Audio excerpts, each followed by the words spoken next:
Sindh assembly में opposition leader Ali Khurshidi ने सूबाई हुकूमत को आड़े हाथों ले लिया।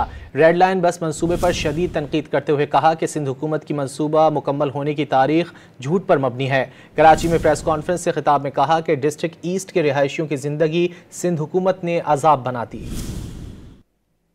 जब रेड लाइन का काम 2022 मार्च में शुरू होता है तो उस वक्त ये बताया जाता है कि जी 30 महीनों में हम ये काम कंप्लीट कर देंगे। इस रेड लाइन के प्रोजेक्ट की जो कंप्लीशन डेट 2026 बताई गई है, ये भी एक झूठ है। सिंध हुकूमत ने इंफ्रास्ट्रक्चर इस शहर वालों को दे नहीं सकी है, पानी इस शहर वालों को दे नहीं सकी है, बाकी जो यूटिलिटीज हैं इस शहर को जो बुनियादी ज़रूरियात ज़िंदगी है वो पूरा कर नहीं सकी है। इस डिस्ट्रिक्ट ईस्ट और इस स्ट्रेच पर जो लोग आबाद हैं और जो लोग इससे ट्रैवलिंग करते हैं उनकी ज़िंदगी जो है वो तो अजाब बना के रख दी है सिंध हुकूमत ने।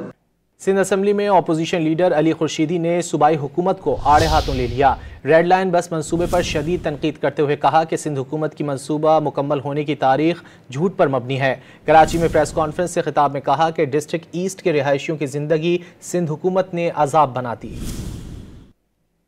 जब रेड लाइन का काम 2022 मार्च में शुरू होता है तो उस वक्त ये बताया जाता है कि जी 30 महीनों में हम ये काम कंप्लीट कर देंगे। इस रेड लाइन के प्रोजेक्ट की जो कंप्लीशन डेट 2026 बताई गई है, ये भी एक झूठ है। सिंध हुकूमत ने इंफ्रास्ट्रक्चर इस शहर वालों को दे नहीं सकी है, पानी इस शहर वालों को दे नहीं सकी है, बाकी जो यूटिलिटीज हैं इस शहर को जो बुनियादी ज़रूरियात ज़िंदगी है वो पूरा कर नहीं सकी है।